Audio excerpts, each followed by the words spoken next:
तो स्टूडेंट्स हमारे पास जो दूसरी एग्जांपल है इसमें क्या कहा है कि find the equation of the pair of the line of lines representing jointly by the given equation इसके nature of the line and also trace the pair of line. यानी इसमें ये जो हमारे पास एग्जांपल है इसमें इन्होंने कहा है कि हमारे पास जो है ना ये जो इक्वेशन गिवन है, ठीक है, ये कौन सी ये जो ज्वाइंट इक्वेशन है हमारे पास किस दो इक्वेशनों से मिलके बनी है, वो दोनों इक्वेशन फाइंड आउट करनी है। ये ज्वाइंट लिखी हुई है तो इसको अलग, ये हमारे पास दो लाइनों की क्या इक्वेशन है, यानी कोई ओरिजिन से ऐसे पास कर रही होगी, एक ओरिजिन से मिसाल के तौर पे ऐसे पास कर रही है, ठीक है।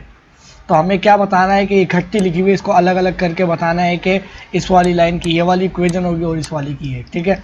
दूसरी बात ये कि इसके का नेचर भी बताना है कि वो लाइन, जैसे मैंने आपको बताया था ना कि डिस्क्रिमिनेंट बताता है कि हमारे पास h minus A B H square, ये डिस्क्रिमिनेंट हमें बताता है कि अगर रूट के अंदर पॉजिटिव आ जाए तो हमारे पास क्या हो जाता है, वो सारी चीज़ हमने पढ़ी, ठीक है। मैं आगे बताऊंगा वो कैसे होता है।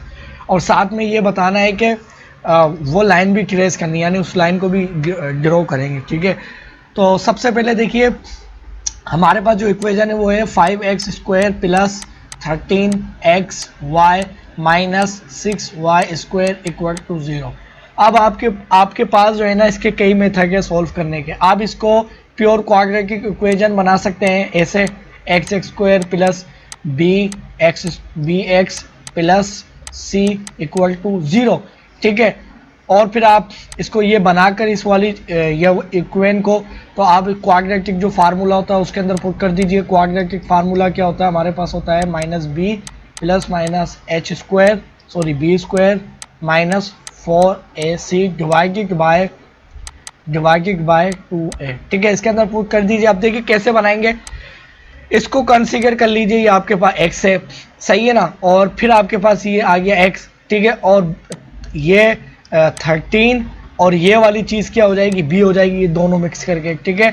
और ये जो चीज़ है ये पूरी होल क्या हो जाएगी, भले स्क्वायर में है मगर इसको क्या मान लेंगे हम, इसको वो मान लेंगे c मान लेंगे, ठीक है। तो ये हमारे पास प्योर क्वाड्रेटिक फॉर्म बन जाएगी। ये आप x को सेपरेट करते हुए इसको आप कांस्टेंट और b और a मान लें, ठीक है। ये सारे तरीके हैं। आप इसको फैक्टराइज भी कर सकते हैं, फैक्टराइज भी ऐसे ही करेंगे, ठीक है ना। फैक्टराइज भी कैसे करेंगे, तो आप इसी को क्या मान लेंगे, आप इसको एक्स स्क्वायर मान लेंगे, फिर x और ये b आपके पास क्या हो जाएगा, कोफिशिएंट हो जाएगा, सॉरी आपके पास x के क्या हो जाएंगे कोफिशिएंट, और ये आपके पास c कांस्टेंट आ जाएगा, ठीक है। फैक्टराइज करने का क्या तरीका आपको मालूम है, मिड टर्म ब्रेक हमने बहुत जूनियर आपने मैट्रिक क्लास में पढ़ा हुआ हमने ये चीज़, ठीक है ना। हम क्या करते हैं उसके अंदर इसको हम इस तरह से ब्रेक करते हैं कि इनको ऐड करें तो वापस हमारे पास 13xy आ जाए, और इनको ब्रेक करूँगा, ठीक है ना, दो फैक्टर्स के अंदर, ठीक है, दो टर्मों के अंदर सॉरी। और अगर उन दो टर्मों को मल्टीप्लाई करवाएं तो वो हमारे पास किसके बराबर आना चाहिए, अगर मैं इसको मेरे पास 5x स्क्वायर, ठीक है, और multiply by minus 6y square, इनका जो भी प्रोडक्ट बनता है वो मेरे पास क्या बनेगा, मेरे पास बन जाएगा 13 और सॉरी 30 माइनस 30 और x स्क्वायर और y स्क्वायर, ठीक है। इस तरीके से मुझे इसको ब्रेक करना है कि अगर मैं सम करूं तो 13xy आ जाए, और अगर जैसे मिसाल के तौर पे मैं इसको ब्रेक कर लेता हूं, ये मेरे पास in the form of xy plus इसके साथ कोफिशिएंट a और इसके साथ b, ठीक है। और इस तरह से मैं ब्रेक कर लेता हूं कि इनको जमा करता हूं तो मेरे पास वापस 13 आ जाता है, और इन दोनों को axy मल्टीप्लाई बाय bxy हमारे पास इक्वल टू इस चीज़ के बराबर आ जाए, ठीक है। ये मिड टर्म ब्रेक आपने पढ़ा है सारा, मैं सिर्फ बता रहा था यहाँ पर, ठीक है। अब देखिए इसको ब्रेक कैसे करेंगे, हमें पता है कि 5x स्क्वायर इसको मल्टीप्लाई करवाएंगे इस चीज़ से, तो हमारे पास आंसर क्या आना है, हमारे पास जो इनको जो सॉल्व करने के बाद इसका और इसका हमारे पास क्या आएगा -13x, ये। तो इस चीज़ को मैं कैसे ब्रेक कर सकता हूँ, तो मैं इसको लिख सकता हूँ 5x, ठीक है, और इसको मैं क्या कर लेता हूँ, इसको मैं मान लेता हूँ 15, ठीक है, इसको मैं क्या मान लूँगा 15, ठीक है, 15xy, ठीक है, और minus 2xy minus 6xy square equal to 0। अब देखिए अगर मैं 2x 15 में से निकालूंगा तो मेरे पास क्या आ जाएगा, वापस से 13x आ जाएगा, 13x और y। और अगर इसको और इस चीज़ को मैं मल्टीप्लाई करवाता हूँ, ये माइनस में है, तो हमारे पास ये क्या हो जाएगी, ये हमारे पास 5x² और -6y² हमारे पास क्या आ रहा था 30xy²। ठीक है, तो ये भी हमारे पास क्या दे देगा, ये हमारे पास 30 हो जाएगा माइनस में, और xy मल्टीप्लाई होकर x² हो जाएगा। ठीक है, अब इसके अंदर से मैं कॉमन ले सकता हूँ, मैं कॉमन क्या ले सकता हूँ, मैं x और 5 कॉमन लेता हूँ, तो मैं लेता हूँ 5x, दोनों के अंदर से कॉमन ले लूँगा। ठीक है, 5x अगर मैं दोनों के अंदर से कॉमन लेता हूँ तो इधर मेरे पास क्या बचेगा, सिर्फ x बचेगा, इधर क्या बचेगा, सिर्फ +3y। ठीक है, x बाहर आ चुका है और ये 5 इससे मल्टीप्लाई होता है तो हमारे पास वापस क्या आएगा, 15 आएगा। ठीक है, फिर माइनस मैं प्लस में लेता हूँ, ठीक है, बल्कि माइनस में लेता हूँ। ठीक है ना, अब अगर मैं ये माइनस में लूँगा 2, मैं क्या लूँ, माइनस में y लेता हूँ, 2y बाहर लेता हूँ, तो 2y अगर मैं बाहर लूँगा तो ये चीज़ मेरे पास बाहर आ चुकी है, y बाहर आ चुका, तो मेरे पास क्या बचेगा, सिर्फ अंदर x, और ये साइन मेरे पास चेंज हो जाएगा, प्लस में हो जाएगा। वो क्यों हो जाएगा, और ये हमारे पास क्या हो जाएगा 3 और सिर्फ क्या हो जाएगा y। ठीक है, अब देखिए क्यों होगा, देखिए हमारे पास 2y x से मल्टीप्लाई होगा तो हमारे पास क्या आ जाएगा, वापस से हमारे पास क्या आ जाएगा, ये 2 माइनस XY हो जाएगा, और इससे मल्टीप्लाई होगा तो ये माइनस हो जाएगा, और -6 यानी 6 हो जाएगा 2 से, और y², तो यही फॉर्म आ जाएगी। ठीक है, तो हमारे पास ये क्या आ गया, y = 0। ठीक है, अब देखिए 5x और ये दोनों मेरे पास फैक्टर कॉमन है, तो 5x - 2y मल्टीप्लाई बाय हमारे पास क्या हो जाएगा, x + 3y = 0। अब इसका मतलब है कि हमारे पास, इसका मतलब है 5x - 2y = 0। ठीक है, या हमारे पास जो है ना x + 3y = 0। ठीक है, ये हमारे पास वो जो दोनों लाइनें थी ये आ गई हैं। ठीक है ना, ये हमारे पास वो दोनों लाइनें आ चुकी है जो कि ज्वाइंट इक्वेशन में थी। ठीक है, और ये हमारे पास दोनों जब ज्वाइंट इक्वेशन में आ गई है, ठीक है, ये हमारे पास ज्वाइंट इक्वेशन में आ गई। ठीक है, अब इसके अंदर ये दोनों लाइनों को मैं ड्रॉ करूंगा। ठीक है, उससे पहले हमें क्या बताना है, स्टेट ऑफ नेचर, यानी किस नेचर की है ये लाइन है।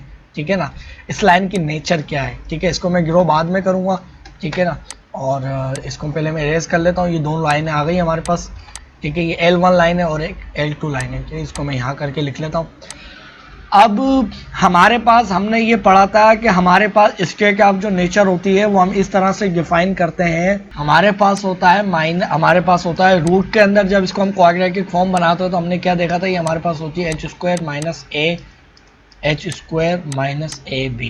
ab ये हमारे पास जो डिस्क्रिमिनेंट है, अगर ये हमारे पास 0 आ जाए तो इसका मतलब है हमारे पास क्या होता है, दोनों लाइनें क्या होती हैं, दोनों लाइनें हमारे पास क्या होती है, एक बराबर होती है। मगर ये हमारे पास क्या है, ये हमारे पास अगर देखें देखिए, बल्कि मैं इसको देख ही लेता हूँ ना ये क्या चीज़ है। ठीक है, बल्कि मैं इसको लिखता हूँ तो मेरे पास h क्या है, तो अब h तो मेरे पास है ही नहीं। ठीक है ना, अब मेरे पास h नहीं है, अब मैं h कैसे फाइंड आउट करूँगा, मुझे क्या पता चलेगा x कैसे। तो हमारे पास जो जनरल फॉर्म होती है, ये तो क्वाड्रेटिक इक्वेशन लिखी हुई है, इसको मैं इरेज कर देता हूँ, तो क्वाड्रेटिक इक्वेशन लिखी हुई है।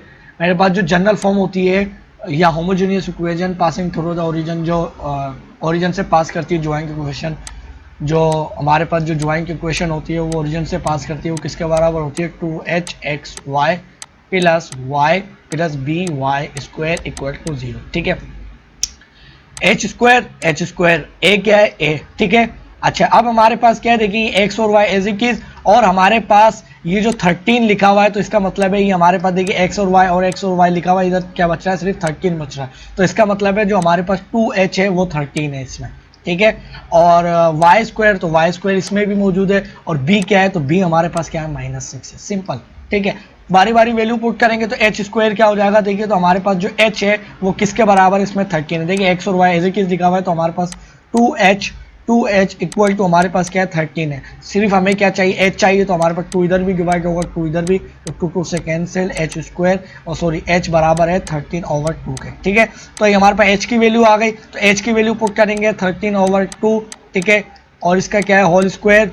ठीक है, और बल्कि मैं इसको स्क्वायर जब करूंगा अगले राउंड में मैं करता हूँ -a क्या है आपके पास, a हमारे पास क्या है, 5 है, तो a क्या है हमारे पास 5, मल्टीप्लाई किससे होगा, b से, तो b क्या है, b हमारे पास जो है -6, तो -6। ठीक है, ये चीज़ आ गई।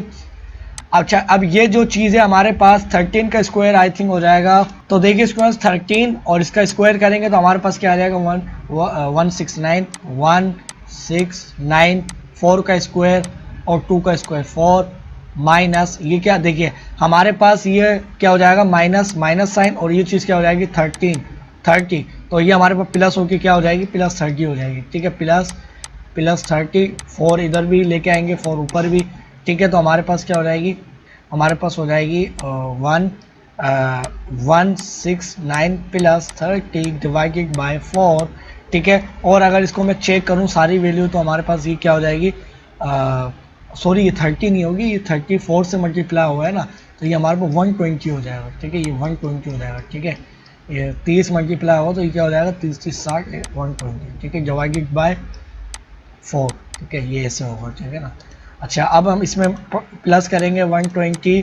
ठीक है, और डिवाइडेड बाय 4। ठीक है, अब देखिए इसकी जो भी वैल्यू आई है अंदर का जो डिस्क्रिमिनेंट है वो हमारे पास किसके बराबर आया है, 0 से ग्रेटर है।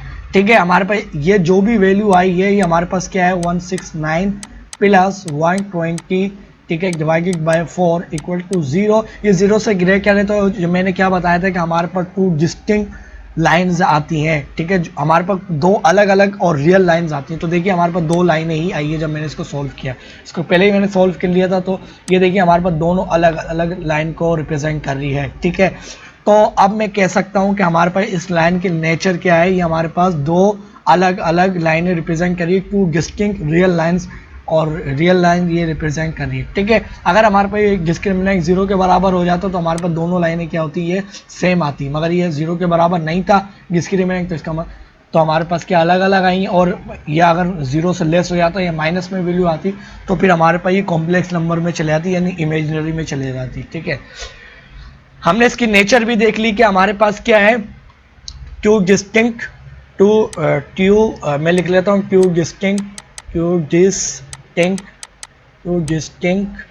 डिस्टिंक्ट रियल लाइंस रिप्रेजेंट बल्कि मुझे लिखना था रिप्रेजेंट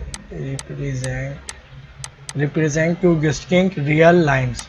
ठीक है, इस राइटिंग को इग्नोर कीजिएगा। ठीक है, देखिए हमने दोनों चीज़ें निकाली। अब मेरे पास ये जो दोनों लाइनें थी ना, अब इसको मैं ग्राफिकली इसको प्लॉट करके बताता हूँ। ठीक है, इसको इरेज करना मैं आपको बता देता हूँ। ठीक है, इसको इरेज करता हूँ इन सबको मैं। अब देखिए स्टूडेंट्स हमारे पास ये दोनों लाइनें जो है उनकी इक्वेशन लिखी हुई है, इसको मिसाल के तौर पे L1 कह लेता हूँ, इसको L2। अब इसका जो अंदर इसको हम स्लोप इंटरसेप्ट फॉर्म में लिखेंगे तो वो हमारे पास क्या है, स्लोप इंटरसेप्ट फॉर्म क्या हो गया, हमारे पास y उस तरफ चले जाएगा तो y इज इक्वल टू हमारे पास हो जाएगा 5x और डिवाइडेड बाई 2। ठीक है, और दूसरी जो इक्वेशन है उसके अंदर क्या हो जाएगा तो y is equal to minus x। ठीक है, और डिवाइडेड बाय 3। ये हमारे पास क्या आ गई है, दोनों इक्वेशन आ गई हैं। अब स्टूडेंट्स हमारे पास देखिए ये क्या बता रही है, स्लोप बता रही है। ठीक है, इसके साथ प्लस c क्या होता है, कांस्टेंट होता है, मगर हमारे पास जो कांस्टेंट इंटरसेप्ट क्या है, इंटरसेप्ट तो है ही नहीं।